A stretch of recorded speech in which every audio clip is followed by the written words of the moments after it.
Hello, I hope you're well. Welcome or welcome back to my channel. Today's video is my June TBR, but before we start talking about the books, I did want to do a little bit of a housekeeping, I suppose, and also a shameless plug. So if you look in the description box, you will notice that I now have affiliate links for all of the books that I am talking about, and that's because I recently became an affiliate with bookshop.org, so should you decide to purchase any books using those links, I will get a small commission, which will help me to buy books to talk about on this channel and just help me to operate the channel in general. And similarly, I also have my affiliate bookshop set up on bookshop.org, and I'll link that in the description box as well. But essentially, I'm going to be creating these curated lists of books that you can also shop that way. Currently, I have my all-time favorites list. I have a list for all the books that I read in 2020 and all the books that I've read thus far in 2021, and I'll be each month adding the books to the 2021 list, and I'm planning to do some more curated lists, probably some nonfiction ones, historical fiction, maybe by like time period. If you have suggestions, certainly let me know. Obviously, you're not required to purchase using the affiliate links, but your support is always appreciated, so that is an option for you. And now that I've done that shameless plug, which feels so weird, let's actually talk about the books for June. So, I feel as though I'm channeling a little bit of Noelle's energy for this one. I think her last TBR was like 5 readathons deep, and that's not this. I'm participating in 2 readathons, but in addition to the 2 readathons, I have a few other things that I'm trying to accomplish this month. One of them being the fact that it's almost the end of the spring season, and my seasonal TBR need some love, so I'm trying to get through a few more of those books. I also have a themed reading vlog that I want to do this month, and as always, I have the work book club that whenever that book is selected, I need to read that as well. So there are a lot of commitments and things that I'm trying to participate in, and I'm a little bit scared. Might be setting myself up for failure, but I'm trying to be super strategic here with double and triple dipping with certain books, and essentially not trying to have a blackout of the bingo boards or anything like that. I've selected certain prompts from each of the readathons that I want to focus on. I'm also factoring in audiobooks this time around, so I am as prepared as I could be. So we'll see how we do. And yeah, why don't we start talking about the books, and we'll start talking about the first readathon. So the first of the readathons is the Romanceathon, which I believe runs from June 12th to June 18th. And there are a slew of hosts whose channels I'll link in the description box for you. But it's not my typical readathon. Any of my subscribers will likely know that I don't read a ton of romance. However, it is a genre that I've begun to experiment with in the last year or so. The first, I would have to say, is probably The Kiss Quotient that I read last year, and that set the bar really high for romance, and then I followed it up with Bringing Down the Duke by Evie Dunmore, and had a lot of fun. So this felt like a good way to encourage me to go a little bit out of my comfort zone. So I've selected 4, maybe 5 of the prompts that I want to try to complete over the course of the readathon.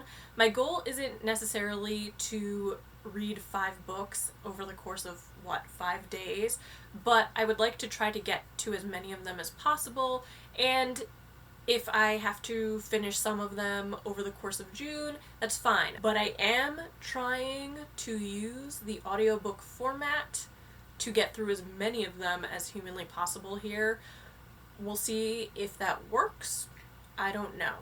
But the first prompt that I've selected is to read a romance book by a BIPOC author, and I've actually chosen Get a Life, Chloe Brown by Talia Hibbert, and I'm hoping to listen to this one as an audiobook, but when I put a hold on it with the Libby app, it said roughly 5 to 6 weeks before it was my turn. So we'll see if it comes through soon enough for me to get to.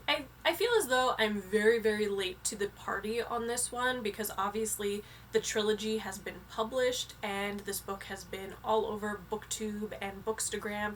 I've actually had friends also recommend it as well, and it does sound like it's going to be up there with like Helen Huang and The Kiss Quotient. I love the fact that the main character, Chloe, is a BIPOC individual, but I'm also really happy to see that chronic illness is represented here as well with one of the main characters. And I don't really know a ton about the plot, but I know that Chloe has a chronic illness and is, I believe, also wealthy, and her love interest is this like handyman character with a ton of sex appeal. No surprise there.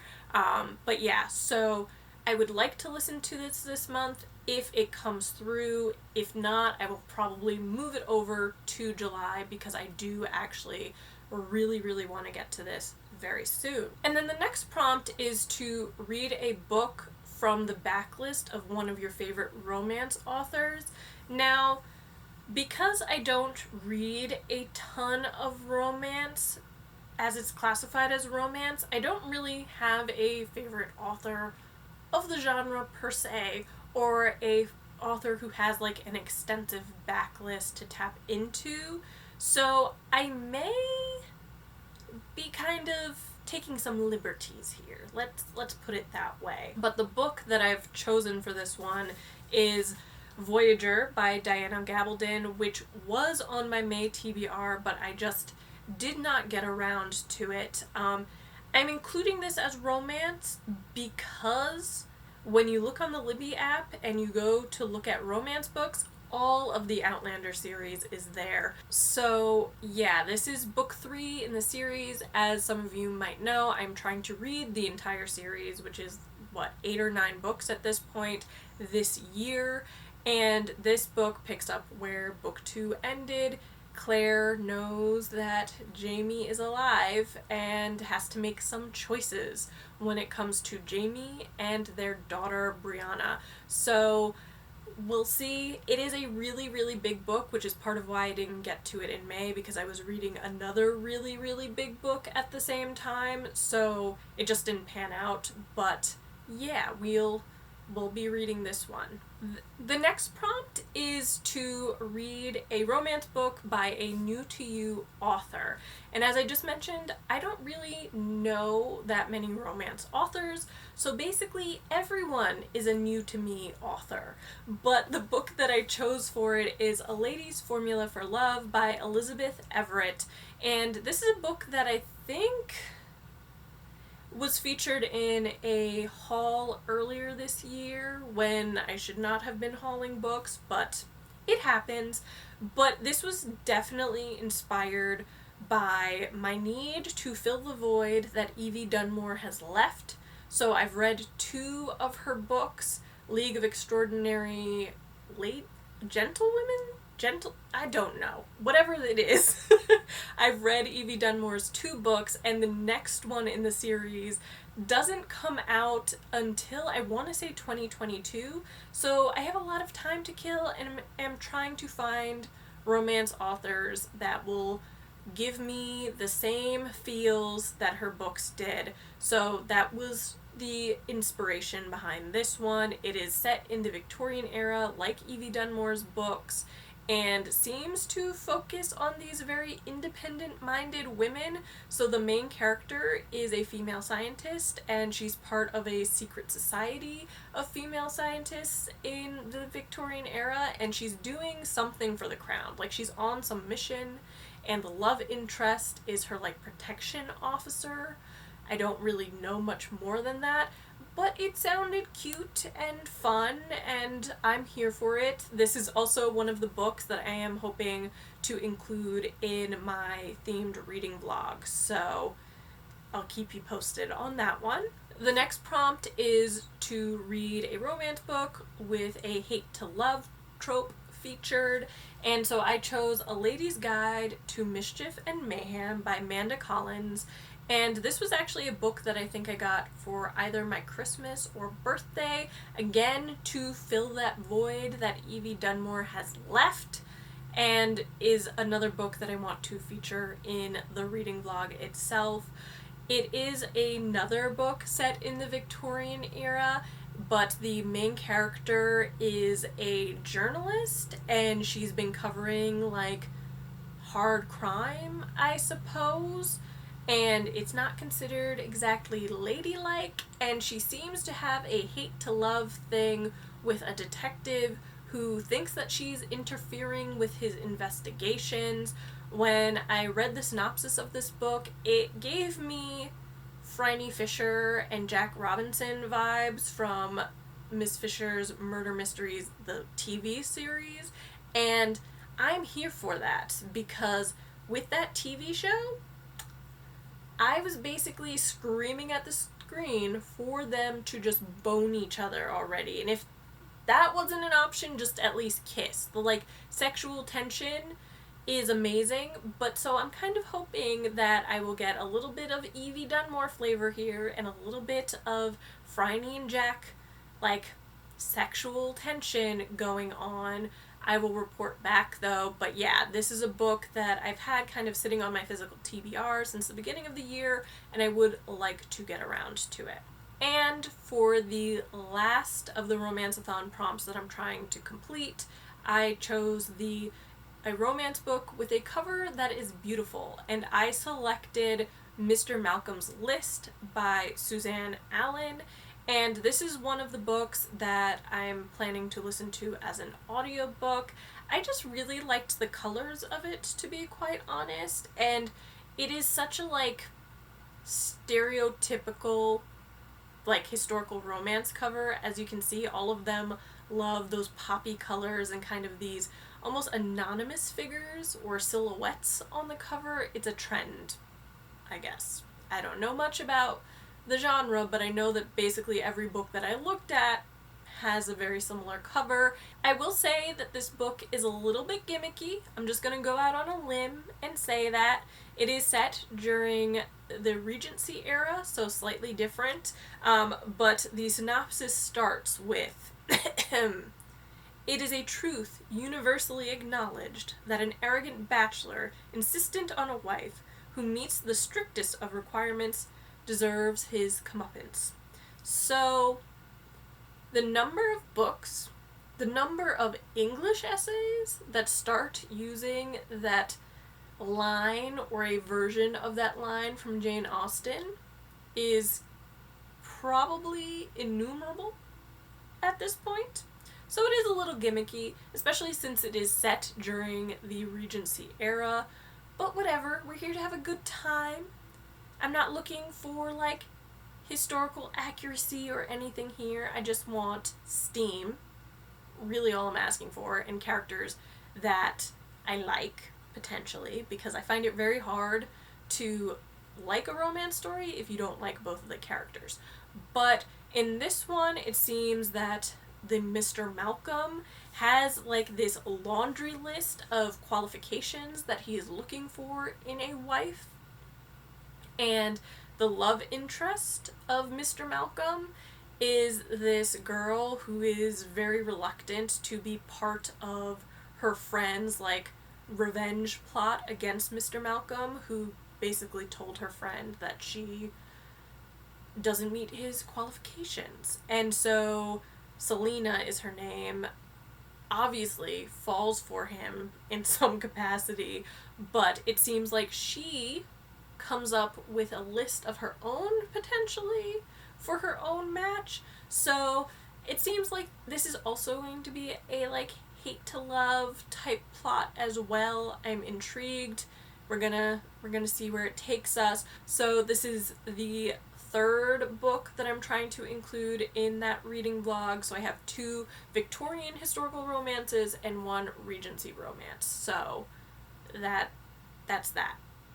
Okay, but But now we're on to Readathon 2, which is the Olympic Readathon, and that's taking place over the course of the entire month of June. And once again, I will put the hosts in the description box for you should you be interested. But essentially, each of the prompts is named after one of the Greek gods or goddesses, and I'm not attempting to check off all 12 plus prompts. Again, I've just selected a handful, but I'm trying to be really strategic here and also use this readathon to get through a few more of the books that were on my Spring TBR so that I don't feel like a complete and utter failure, basically.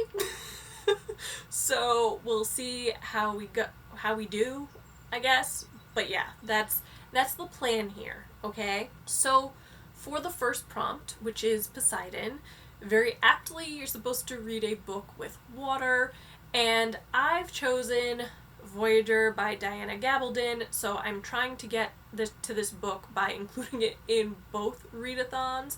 If this is anything like the TV series, there is a trip across the Atlantic in a boat, I guess technically a ship. So there's an ocean. We're crossing the Atlantic Ocean, so I think that covers it. But I'm also using this for a second prompt in this readathon, which is to read a book that includes like travel or vacation or a quest. As I just mentioned, there is a journey across the Atlantic, I believe, and if that ends up not being a thing, then I'm pretty sure traveling back in time would count here, I would assume. So yeah, using this for 2 readathons, using it for 3 prompts. It was also on my Spring TBR, so basically if there's only one book I read in June, it needs to be this one. The next book is one that I'm trying to use for 3 prompts, and it is Catherine the Great, A Portrait of a Woman by Robert K. Massey. The prompts that I'm using it for are Hera, which is to read a book featuring a queendom or matriarchy. Ironically, I'm also using it for the Zeus prompt, which is featuring a kingdom or a patriarchy. And then lastly, Dionysus, which is to read a book with a red or white cover, because red or white wine is my guess. But the reason I am trying to use it for both the matriarchy, patriarchy, queendom, kingdom thing is because my logic is that technically when Catherine the Great was the ruler of Russia, when she was the Tsarina, Russia would have been a queendom. And prior to her ascension to the throne, it would have been a kingdom, so that will factor in here as well. But Russia was and still is a fairly patriarchal society. And if I remember rightly, she is actually the last Tsarina of Russia to rule in her own right, because I believe that her son has like some sort of law passed that prevents it in the future.